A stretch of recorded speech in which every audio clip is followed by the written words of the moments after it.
But yes, people of Telangana have given their verdict, which we respect. And a new government headed by Congress party will be formed over here. We don't know what changes will happen, but this is the decision made by the people of Telangana, which one will have to accept it. And we respect them, and we have offered our best wishes to the new incoming government. But as far as our party is concerned, we'll continue with our struggle, and that is to strengthen our party, that is to ensure that the development works which have been started, they are taken to its logical end. Thirdly, we'll be working hard to ensure that more development projects are brought to our assembly segments headed by MLAs. And also at various places where I have gone, there are many public issues which we have promised to take it up. For example, in Vikharabad, there's a need for junior colleges and many issues on these lines. So we'll be taking up, our MLAs will be as forthright as they have been before and boldly talking about the issues concerning the people of Telangana in general and minorities in particular, and about their own assembly segment. So only time will tell what change will happen, how will it happen. So, it's too early to say about it. It's too early to talk about it. So we'll have to wait, let the new government be formed, and then you and me will be there to see. One more question, please. If you were to give one or two pieces of advice to the new government, what would that be? You're a seasoned politician. No, I will. I'm very thankful to you for your magnanimity, but I'm not a seasoned politician. I'm still learning politics. Don't understand. No. I'm not. I'm not trying to show I'm very humble or modest, but that is the honest opinion I have about myself. It is a new government. Let us see what happens, what they do. They have made various promises to the people of Telangana. As far as we are concerned, we will make this government accountable. We'll be discharging our role as an opposition party, and we'll be trying our best. Sir, what BRS believes is this is not a wave of Congress, because other states also we've seen the performance of Congress party. What are the defects that the BRS party, or what are the faults that the BRS party has done in which they had lost power? Again, it is not. It is a question which I cannot answer for any other political party. It is for the BRS party to do their own homework. I'm sure they'll do it, and they also know that what weaknesses were there, what needs to be corrected, and that is for them to decide. But I had called up the ex-Chief Minister, Mr. KCR, yesterday, and I offered my best wishes to him. And I hopefully, if I get time, I'll also go and meet him also, because see, I have a good relationship with him. I spoke to K.T. Ramarao also, and I told him that that this is the verdict, this is part and parcel of political life. And he said yes, he accepted it. He said yes, these are things which happen in politics. And he said that I feel that this is a great opportunity for KTR and Harish Rao to play an important role as an opposition party leaders. Let us see what happens. So yesterday BJP has won in Rajasthan. One MLA from Hawa Mahal, sir, his name is Balmukund Acharya. He's called the officials, direct officials for the and told that those non-veg stalls नहीं होने चाहिए streets पर, sir. Officials को call करके बोल रहे कि non-veg stalls streets पर से हटा देना चाहिए, नहीं होने चाहिए. इस पर क्या है? नहीं, ये देखिए, ये गलत है. किसी को इख्तियार नहीं है. Freedom of expression means freedom of what you want to eat also. आप किसी को रोक नहीं सकते कि नॉन वेज स्टॉल नहीं रखेंगे, वेज स्टॉल रखना चाहिए. कैसा, कौन से कानून तहत करे? तो जो गलत है, ये बिल्कुल फंडामेंटल राइट्स के खिलाफ है। आप आखिर किस बुनियाद पे आप बोलेंगे? क्या करना चाहेंगे आप? फिर वो लोग कहाँ पे अपना रोजगार तलाश करेंगे, कहाँ से अपना घर चलाएंगे? और उसमें क्या खाली मुसलमान है? उसमें गैर मुस्लिम भी हैं। अब मच्छी की दुकान है, अंडे की दुकान है, अंडा फ्राई की है, वो तो सब चलाते, वो लोग क्या करेंगे? तो ये तो गलत है, बिल्कुल गलत फैसला है उनका। और हम उम्मीद करते हैं कि इस तरह के जो डिसीजंस अगर लिए जाएंगे तो इससे तो आप पहले ही बेरोजगारी ज्यादा है, गरीबी ज्यादा है, कीमतें आसमानों को छू रही हैं, और ऊपर से आप खाने पे टारगेट कर रहे हैं। सर, अगर हम बात करें तेलंगाना की और बाकी के हिंदी हार्टलैंड स्टेट्स, राजस्थान, मध्य प्रदेश और छत्तीसगढ़ की, जहां हैदराबाद शहर के जेचुसी एरिया में कांग्रेस परफॉर्म नहीं कर पाई, और उसी तरीके से इंदौर में भी उनका परफॉर्मेंस जीरो रहा, रायपुर में परफॉर्मेंस जीरो है, तो ये जो अर्बन एरिया कांग्रेस का जो इस तरीके का परफॉर्मेंस है, यहाँ पर भी बीआरएस ने अच्छा परफॉर्म किया जेचुसी एरिया में, इसको कैसे देखते हैं? कांग्रेस रूरल में तो परफॉर्म कर पाई तेलंगाना में, लेकिन अर्बन में बिल्कुल भी उनको कोई सफलता हासिल नहीं। तो अगर आप देखेंगे तो यानी subject to correction vote percentage में 2% का फर्क है। 2%, राइट बालू साहब? दिस 2% वोट डिफरेंस है। It's not a big difference, but yes, in terms of the seat, that gets bigger. But vote percentage wise, only 2% difference is there.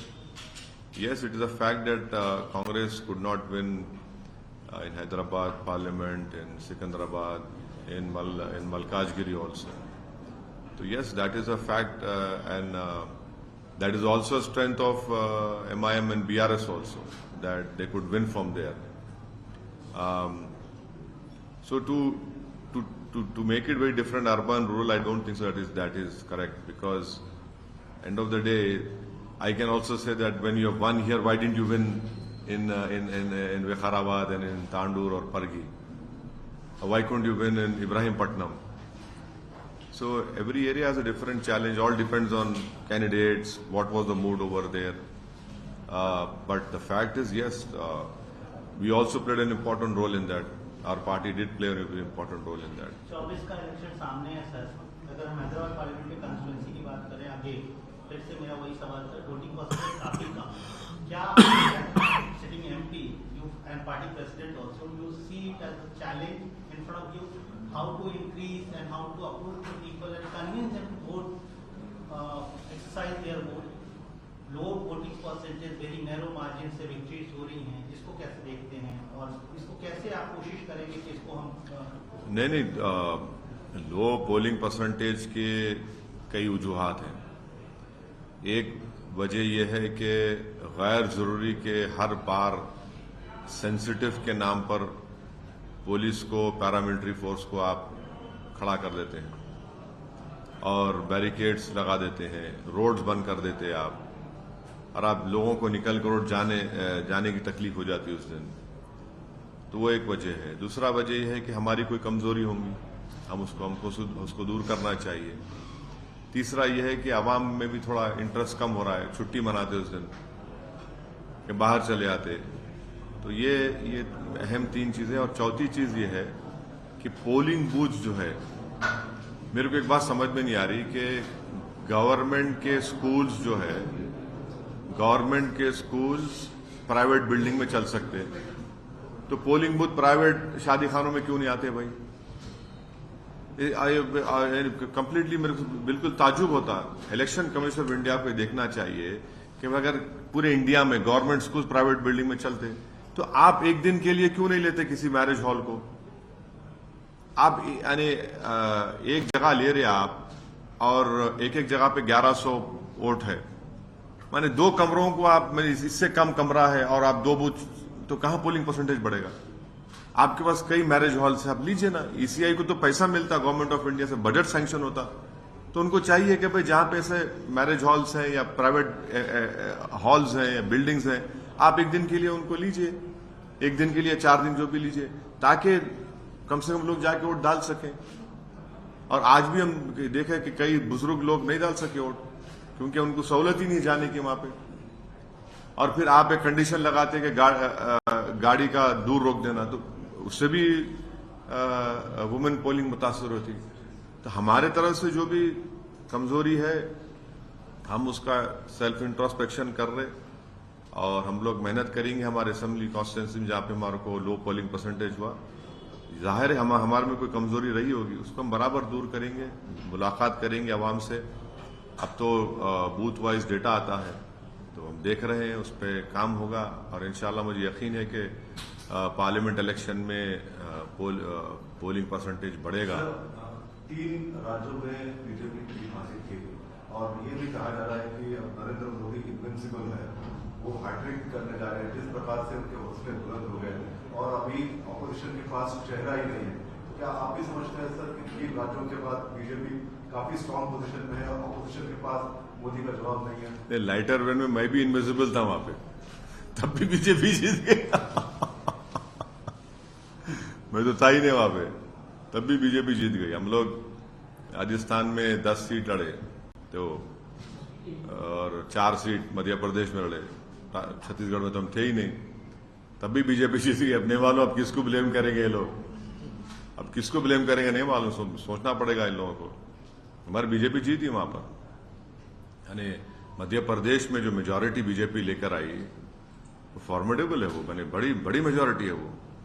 इतने seat के 140 कुछ के ऊपर लेके है ना, 160। आप बताइए, आप छत्तीसगढ़ में सिटिंग सीएम आपका है, और इतना वो लोग वो थे वहां पे, आप राजस्थान में। तो यस, ये जो 3 स्टेट के डिसीजंस आए हिंदी हार्टलैंड के, ये तो कांग्रेस पार्टी के लिए बहुत बड़ा, इनके लिए एक क्या बोलना चाहिए उसको, सही लफ्ज क्या होगा, कांग्रेस पार्टी के लिए तो एक बहुत बड़ा कहीं ये उनके लिए नुकसानदेह साबित ना हो जाए 24 के लिए, क्योंकि 65 लोकसभा की सीट है, उसमें 65 लोकसभा की सीट है छत्तीसगढ़ में, मध्य प्रदेश, राजस्थान 65 में से मेरे ख्याल से लास्ट टाइम एक कमलनाथ साहब के बेटे जीते थे। राजस्थान तो कंप्लीट वाइप आउट था, और छत्तीसगढ़ में शायद 1 या 2 जीते थे। मैंने बीजेपी 63 सीट जीती थी वहां पे लास्ट टाइम। तो यकीनन इनको ये तो कांग्रेस पार्टी को बहुत बड़ा धक्का है ये। 3 स्टेट्स में आप एक तो पावर में थे आप, तो अब देखिए क्या होता है, कितने मोहब्बत की दुकान खुलती नहीं खुलती नहीं मालूम। सर, ये याकूबपुर और नामपल्ली में इतनी कम मेजॉरिटी आने की वजह क्या सर? नहीं, याकूबपुरे में शायद हमको देखना पड़ेगा क्या कमजोरी थी हमसे, क्या काम नहीं हुआ है वहां पर, और इंशाल्लाह हम उस पर वर्क करेंगे। यकीनन हमारे लिए एक फिक्र की बात है, और मुझे पूरा यकीन है कि इस पर इंशाल्लाह ताला आप देखेंगे जल्द से जल्द उस पर काम शुरू होगा, और हम अपना पोलिंग परसेंटेज भी बढ़ाएंगे वहाँ पे, और जो भी कमजोरियां खामियां रही उसको इंशाल्लाह हम जरूर दूर करेंगे। मैं याकूबपुरे की आवाम का शुक्रिया अदा करता हूँ कि उन्होंने हमको वोट भी दिया, नहीं भी दिया, और जो वोट डाले नहीं निकले, मैं उनसे भी गुजारिश करूंगा कि अगर आप निकल के वोट डालते, जो मजलिस के एक बहुत बड़े चाहने वाले हैं, तो इतना जो रिजल्ट आया, इससे बेहतर रिजल्ट आ सकता था। कांग्रेस के पास नंबर तो है लेकिन बहुत ज्यादा नंबर नहीं है। अगर किसी सूरत हाल में किसी भी पॉसिबिलिटी में, कहाँ की बात कर रहे हैं आप? तेलंगाना की बात कर रहा हूँ, तो वो आपको अप्रोच करते हैं, वो आपका हेल्प मांगते हैं, तो क्या एमआईएम इसके लिए दरवाजे खुले रखेंगे? क्यों मेरे पास क्यों आएंगे भाई? अगर आए सर पॉसिबिलिटी। अरे कहाँ आएंगे भाई मेरे पास? सूचना తీసుకుంటా ఉంది यानी आपसे भी एज एन इफेक्टिव अपोजिशन तो एमआईएम पार्टी के एमएलए अपना रोल निभाएंगे। हम भी चाहेंगे कि तेलंगाना में अमन रहे, प्रोग्रेस रहे, प्रॉस्पेरिटी रहे, यहाँ पर किसी किस्म की तकलीफ ना हो किसी को भी, सेक्शन ऑफ सोसाइटी को। ये तो हमारा हमेशा का ताउन रहा है, ताउन रहेगा। अब आपका स्पेसिफिक सवाल का जवाब मेरे पास नहीं है, क्या होगा नहीं मालूम मेरे को, मगर हम तो अपनी लड़ाई लड़ते आए। मैं शुरू से कह रहा हूं आपको कि हम लोग जीतेंगे, कुछ भी कर लो आप, नहीं होने वाला है यहाँ पर।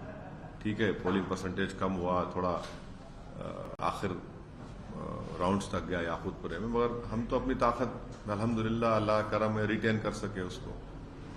Whom do you think, though they are Congress leaders, दोनों कांग्रेस लीडर्स हैं, कौन लगता है आपको बेहतर सीएम कैंडिडेट हो सकता है आपकी नजर में, आपके एक्सपीरियंस के अंदाज में? दो लोगों का नाम चर्चा में, रेवंत या भट्टी, दलित चेहरा या रेड्डी चेहरा? नहीं, मेरे को लगता है कि अकबरुद्दीन ओवैसी, अहमद वलाला, माजिद हुसैन, ये बहुत काबिल हैं ये लोग। आप क्यों अंडर एस्टिमेट कर रहे हैं?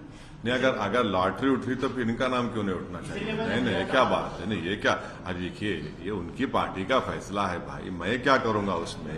वो अब काबिलियत की बात आप कर रहे हैं, तो काबिल हमारे अकबर नहीं है क्या? वलाला नहीं है क्या? माजिद हुसैन नहीं है क्या? भाई 3 साल का मेयर, 2 मरतबा कॉरपोरेटर, जुल्फिकार मेयर थे।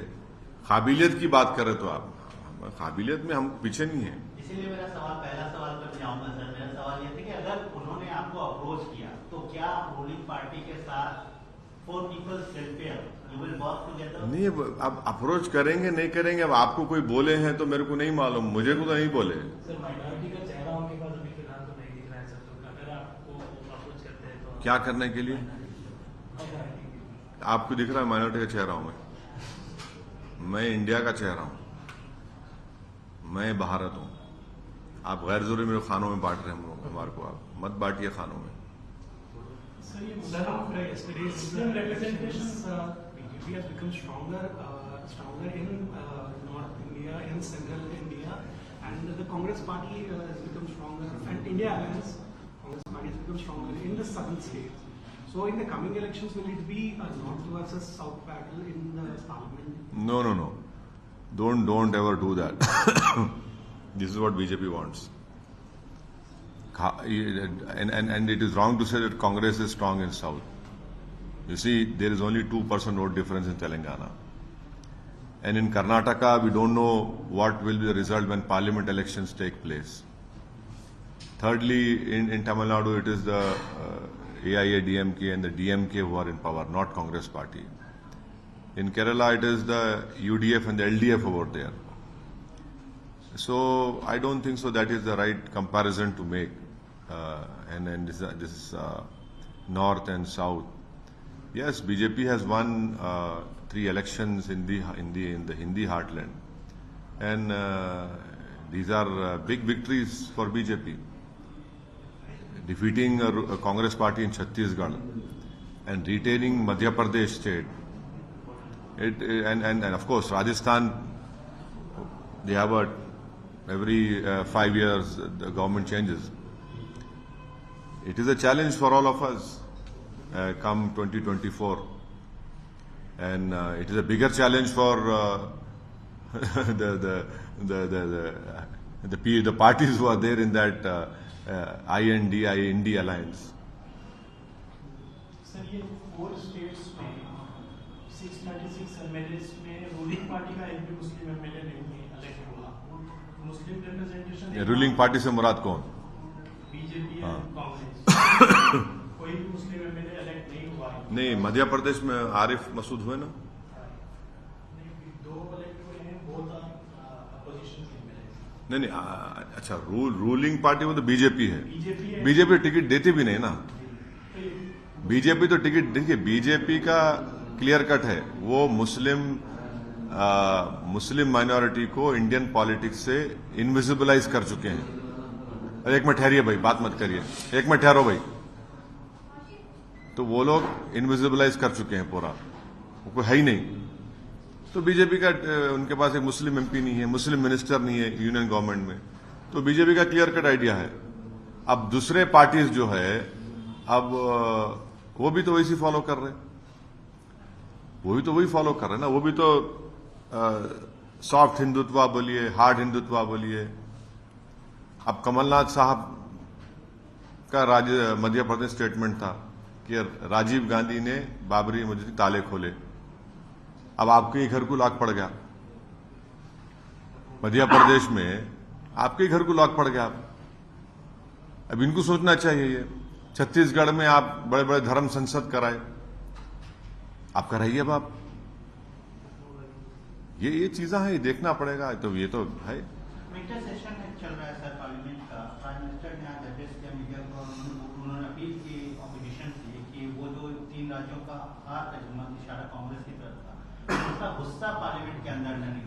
हम प्रधानमंत्री से ये और बीजेपी से ही बोलेंगे कि पार्लियामेंट में हम जो बहस करना चाह रहे हैं उसको अलाउ करिए। आप दिल बड़ा करिए। आप सिर्फ अपना गवर्नमेंट का एजेंडा लेके मत चलाइए प्लीज। सिर्फ आप अपना एजेंडा लाके करा लेंगे तो अपोजिशन क्या करेंगे? आप डिबेट्स भी तो होनी चाहिए। सरकार को हम क्रिटिसाइज करें वो इश्यूज में ऐसे कई चाइना पे प्रधानमंत्री क्यों नहीं डिबेट कराते पार्लियामेंट में? क्यों डरते प्रधानमंत्री और उनकी सरकार चाइना से? डिबेट करवाइए ना भाई। 2000 स्क्वायर किलोमीटर में चाइना कब्जा करके बैठा है। हम चाहेंगे डिबेट हो गाजा में, गाजा के ऊपर जो इसराइल जुल्म कर रहा है। 12,000 लोगों को इसराइल खत्म कर चुका है। फलस्तीनों से हमारा पुराना रिश्ता रहा। ये डिबेट होना चाहिए पार्लियामेंट में गाजा के बारे में, चाइना जो जमीन पर कब्जा करके बैठा है। और क्या मुद्दे आपको लगता है सर विंटर सेशन में हो सकते हैं? बहुत से मुद्दे हैं भाई। अभी तो चुनाव से हम निकले हैं, तो अब तो 1 महीना तो यही इसी में थे। बहुत से ज़ाहिर है हमारे वतन अजीज में बहुत से अवामी मसाइल हैं जिस पर बहस होनी चाहिए, और लोग पार्लियामेंट तरफ देखते हैं कि भाई क्या ये मेरी तकलीफ को बयान कर रहे हैं, क्या हुकूमत मेरी तकलीफ को समझ रही है। और सब हो गया बस पूछने 1 to 1 नहीं पूछ लो। अब शास्त्रिकार कुछ पूछना है आपको? भाई साहब पूछना है पूछ लो भाई। 1 to 1 मत करिए भाई। मेरे पास टाइम नहीं, मेरे को मीटिंग में जाना, मेरी फ्लाइट है दिल्ली के लिए जाना है मेरे को। या नो प्रॉब्लम शास्त्रिकार। Will I continue to support BRS? Did I say that I am opposing BRS? I didn't say that. We have offered our best wishes to the new incoming Congress government. We hope and expect that the responsibility that has been bestowed on them by the people of Telangana, they will be able to discharge that huge responsibility. And as an opposition party, we will hold them accountable. And we will ensure that our role as an effective opposition continues. And thirdly, as far as maintenance of peace, progress and prosperity is concerned, governments come and go, but these are the things which are of paramount importance, which every political party's duty is it to discharge these important 3 responsibilities, which MIM has been continuing to do. And yes, we have been fortunate enough that Almighty Allah subhanahu wa ta'ala and the people have blessed us. We have been able to retain our 7 assembly constituencies. Unfortunately, we could not get the verdict which we wanted in Jubilee Hills and Rajendra Nagar. And yes, we wanted the BRS to come back in power. We tried our best. That could not happen because it's a decision of the people. We have to respect it. Sir मामू और BRS से क्या गलती हो गई कि उनको ये रिजल्ट जो है सामने आया है? अब देखिए, ये एक पार्टी का अंदरूनी बात है, वो तय करेंगे। मैं कैसा बोलूंगा आपको? आप तो बिल्कुल बहुत साथ में थे, मामू को वोट दो। हाँ बोले भाई, पार्टी में क्या हुआ मैं कैसा बोलूंगा? भाई मैं प्रसाद साहब का दोस्त हूं, पर प्रसाद साहब के घर में क्या खाना पकड़ा मेरे क्या मालूम? नहीं, मेरे क्या मालूम घर में क्या खाना पकड़ा, क्या खिचड़ी पकड़ी, नेटफ्लिक्स पे आप क्या देख रहे हैं, मेरे क्या मालूम? मेरे क्या मालूम? भाई मैं आपका दोस्त हूं ना, मैं दोस्त की दोस्ती निभाऊंगा। नहीं देखिए, सुनिए, हैदराबाद में एक कहावत है, आप हर बुट्टी में मुंडी नहीं झुका सकते देखने में क्या हो रहा। तो मेरा काम नहीं है। मैं आपका दोस्त हूं, आपका दोस्त था, रहूंगा। मैं तो कल KT रामाराव साहब से बात किया बहुत देर तक, और उनको मैं बोला कि भाई आप हौसले बुलंद रखिए। बोले बिल्कुल असद भाई, मैं इसका आवाम का फैसला है। और मैं उनको बोला एक आपके लिए एक बेहतरीन अपॉर्चुनिटी है, आपके लिए, हरीश राव के लिए, कि आप बेहतरीन अपोजिशन रोल अदा करिए और जाइए। अपने पॉलिटिकल डेस्टिनी अब आपके हाथ में है।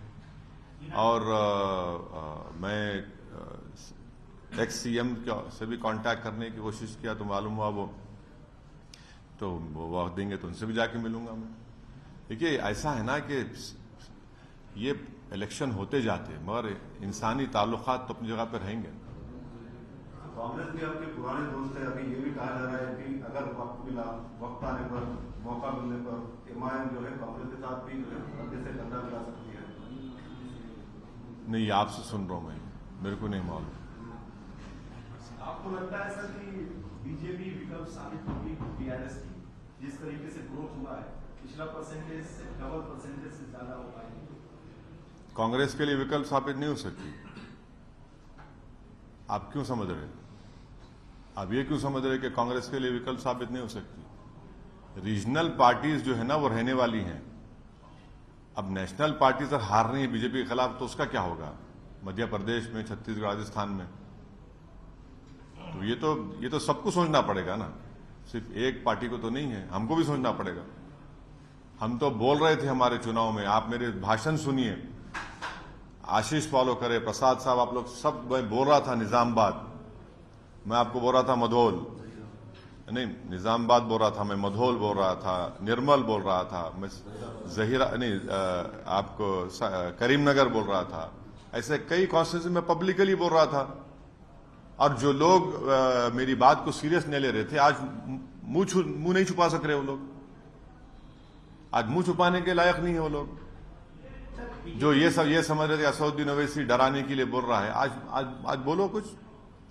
अगर आज बीजेपी 8 सीट जीती तो वो लोग जवाबदेह है जो गलत फैसले लिए थे। इसी से लगा हुआ सवाल है सर, यूनाइटेड आदिलाबाद में, यूनाइटेड निजामाबाद में बीजेपी ने अच्छा परफॉर्म किया है। जिन इलाकों की आपने बात की, इलाके इन जिलों में आते हैं, क्या वजह है बीजेपी का ग्रोथ यहाँ पर इन महाराष्ट्र से लगे हुए बॉर्डरिंग इलाकों में या जिलों में हुआ है? नहीं, कामारेड्डी कितना दूर है महाराष्ट्र से भाई? हाँ, मधोल करीब है, नांदेड़ से बहुत करीब है। निर्मल भी आप बोल सकते हैं 120 किलोमीटर है।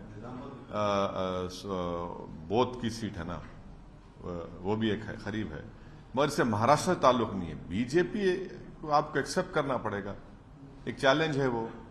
मगर अफसोस ये है कि जो लोग जिनको सियासत की सीन नहीं आती, वो सियासत के अगर मुफ्ती बने हुए तो मैं क्या कर सकता हूं उसको? हाँ, नहीं, इशारा नहीं है। नहीं, मैं किसी पे इशारा नहीं कर रहा हूं, उंगली उठा रहा हूं। मगर मैं देखिए, जहां तक मेरी बात है, मैं अपने हर कम से कम 80-90 मेरे भाषण हुए, मैं बराबर इन चीजों पर निशानदेही कर रहा था। और लोग मेरे को फोन करके बोलते आप क्या बोल रहे हैं, क्यों बोल रहे हैं आप? अरे मतलब मेरे भाई साहब, मैं छोटा मोटा सियासतदान हूं, मुझे दिख रहा है। अगर आपको नहीं दिख रहा है तो मैं क्या करूं? यानी तेलंगाना में जो ग्रोथ है बीजेपी का, उसके लिए आप कांग्रेस को जिम्मेदार मानते हैं? नहीं, राहुल गांधी को मानते हैं? नहीं, उसके लिए देखिए, उसके लिए जिम्मेदार बहुत से लोग हैं। नहीं, उसके लिए जिम्मेदार तो बीआरएस भी है, उसके लिए जिम्मेदार कांग्रेस भी है, उसके लिए जिम्मेदार वो लोग हैं जो बगैर जमीनी हकीकत को जाने आपने फैसले कर लिए। मैं तो पुकार कर कह रहा था कि देखो, ये चुनाव जो हो रहा है 5 साल के बाद क्या होगा उसको सामने रखकर फैसला लो। मैं तो बोल रहा था बात ये, और मैं कोशिशें भी किया। मैं तो यही कह रहा था कि ये जो असेंबली का चुनाव जो है, उसके दूर दराज नतीजे खुदा ना खास्ता ना निकले 5 साल के बाद। अब उनको समझना चाहिए। सर, जो कांग्रेस ने मीम चलाया, एक तरफ बीआरएस, एक तरफ कांग्रेस ने जो मीम चलाया। अरे भाई, बात मत करो भाई, अरे हटो ना, तौफीक छोड़ दो, मुरुगन ठहरो। हाँ, कांग्रेस ने जो मीम चलाया जिसमें तराजू लिए मोदी, एक तरफ बीआरएस, एक तरफ ओवैसी, ये साबित करना चाह रहे थे कि मोदी जी के हाथ दोनों कठपुतली है। इसका नुकसान जो धर्मनिरपेक्ष फ्रंट है उसको हुआ। मेरे को ये लगता है कि अगर जो सीट कांग्रेस को आई, उनको भी सोचना पड़ेगा। 2% वोट का फर्क है। हाँ, एक चीज का जो मेरे को दिख रहा था कि जो प्रोपेगेंडा कर रहे थे बीजेपी की तरफ से, वो कहीं ना कहीं उसका फायदा बीजेपी को हुआ। मगर कांग्रेस पार्टी तो खैर हमको भी बोले, क्या क्या नहीं बोले हमको।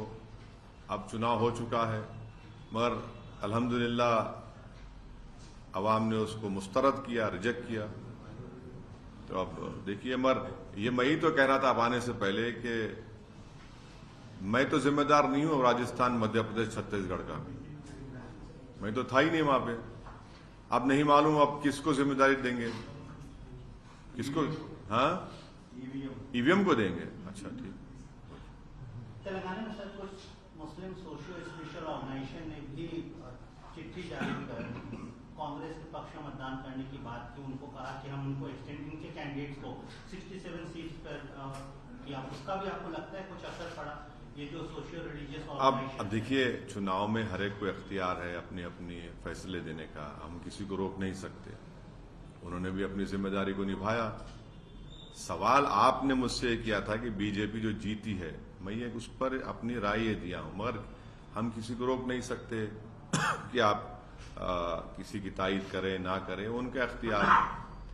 और ये भी सोचना चाहिए कि भाई कांग्रेस पार्टी से एक भी मुस्लिम विधायक जीतकर नहीं आया है, एक भी मुस्लिम विधायक जीतकर नहीं आया। 2 तो हमारे खिलाफ खड़े थे, 2 नहीं बल्कि कई खड़े, 3-4 जगह पे खड़े थे। तो ये भी तो रियलिटी है ना। अगर आप कुछ बोल रहे हैं, दावे कर रहे हैं, तो फिर the proof of the pudding is in eating बोलते हैं ना उसमें। लेकिन सर ये भी तो सही है कि ऑलमोस्ट 13% वोट शेयर है माइनॉरिटी, मुस्लिम माइनॉरिटी का यहाँ पे। बीआरएस ने 3 लोगों को टिकट दिया, कांग्रेस ने 6 लोगों को टिकट दिया, उसमें से जीतकर कांग्रेस जैसा कि कोई भी नहीं आ पा रहा है। तो माइनॉरिटी का इतना बड़ा पॉपुलेशन होते हुए उनका रिप्रेजेंटेशन यहाँ भी असेंबली में आप। अरे भाई, ये दोनों पार्टीज को बोलना चाहिए, क्यों नहीं जीत रहे? असदुद्दीन ओवैसी क्यों बोलेगा? ये इन दोनों पार्टीज को बोलना चाहिए ना, चाहे बीआरएस हो चाहे आपके कांग्रेस हो, ये उनको बोलना चाहिए। आप बताइए, जब हर कास्ट का आदमी जीत सकता है, रेड्डी कम्युनिटी 5% है तेलंगाना में, कितने एमएलए जीत कर आए भाई उनके? 43। दोनों पार्टीज में देख लो आप, दोनों पार्टीज को मिला लो आप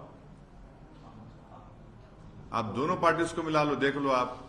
फिर मुनूर कापू है, पद्माशाली है, मुदिराज है, गंगापुर आपके गौड्स है, यादवाज है, इस पर कोई बात ही नहीं करते आप लोग। आपको पूछना चाहिए भाई, आप लोग इतना ऊपर ऊपर की बात करते। आप है ऊपर के मालूम मेरे को, मगर नीचे की भी बात करिए ना कभी।